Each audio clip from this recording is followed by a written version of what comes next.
Théâtre Fromentin vous présente Message de France, une émission de la radiodiffusion française réalisée dans les studios de Paris spécialement à votre intention.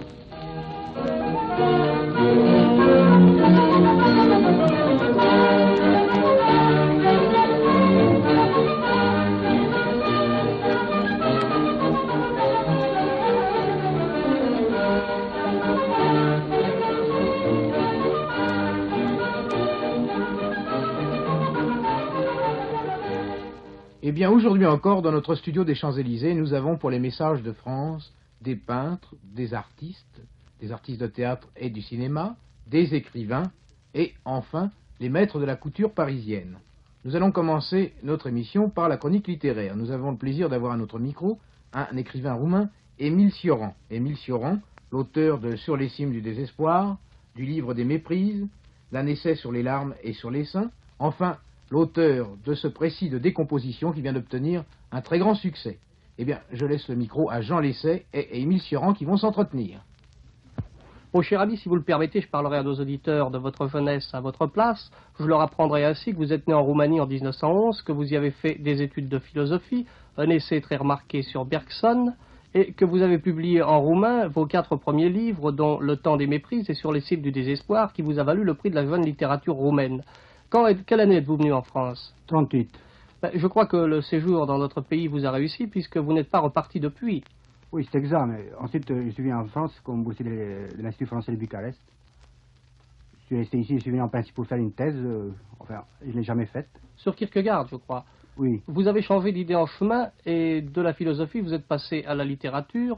Et voulez-vous nous dire comment l'idée vous est venue du traité de composition qui vient d'obtenir un si grand succès de librairie et de critique? Vous savez que j'ai écrit en roumain jusqu'en 1945.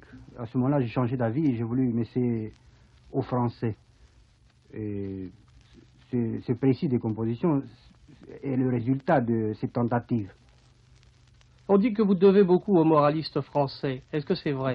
C'est exact. Au moraliste français, un peu à la métaphysique allemande, beaucoup à la philosophie grecque et un peu à Dostoïevski. Oui. Je crois que ce que vous devez aussi aux moralistes français, en dehors de leur conception et de leur expression littéraire, c'est également ce souci de la langue qui vous a fait remarquer pour le prix Rivarol et qui fait que vous, écrivain roumain, écrivez une langue qui est actuellement un peu délaissée, je veux dire le style classique et quelquefois précieux. C'est que j'ai beaucoup fréquenté le XVIIIe siècle. Surtout, il y a un livre dont on parle très peu et que j'ai lu 3 fois uniquement pour m'exercer au style, pour ainsi dire. C'est le livre de Madame de Staël de Launay, qui s'appelle La Bastille sous la Régence. Un bouquin qui est très peu connu, mais qui est probablement un des livres les mieux écrits qui soit. On a dit aussi que le pessimisme très noir qui s'exhalait de votre précis de composition, était un peu l'enfant de Pays de Brume et de l'Allemagne. D'autres ont voulu y voir une influence très nette des moralistes français, qui sont souvent des pessimistes. Voulez-vous vous expliquer un peu sur votre pessimisme, qui vous a valu déjà tant d'amis et tant d'ennemis? Oui, vous savez que on a mis en relation certaines visions de la vie que j'ai avec les événements contemporains, avec l'état d'histoire, etc. Il n'en est rien. Je crois que j'aurais écrit ce bouquin à n'importe quelle époque, et qu'il est le fruit d'un tempérament plutôt que d'une conjoncture. Oui. On dit que vous devez aussi beaucoup à la musique, et en particulier à la musique française. Est-ce que c'est vrai? C'est moins vrai, en sens que j'aimais beaucoup Bach et Brahms, mes musiciens préférés. Et vous avez également étudié et écrit sur Debussy et Ravel. Oh, c'est pas absolument exact, n'est-ce pas? Je les aime beaucoup, mais enfin, ce ne sont pas mes musiciens préférés. Est-ce que vous avez l'intention de continuer à écrire en français, malgré que vous puissiez écrire en roumain, en allemand, en anglais, et que vos livres vont être traduits dans ces 2 langues? Et quel sera votre prochain ouvrage? Mon prochain ouvrage sera un recueil de petits paradoxes qui s'appellera probablement Petites réflexions pour personnes fatiguées. C'est un recueil de réflexions, c'est about rompu.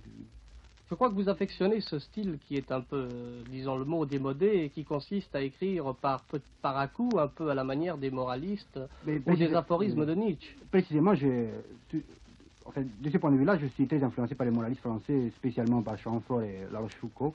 J'ai beaucoup fréquenté Joubert.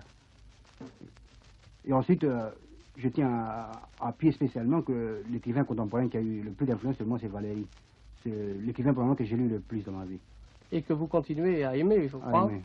Et là, je crois que c'est une chose extrêmement réjouissante dans le désordre actuel de la littérature de voir que le retour au classicisme français se fait par le biais de quelques jeunes écrivains venus de l'autre bout d'Europe.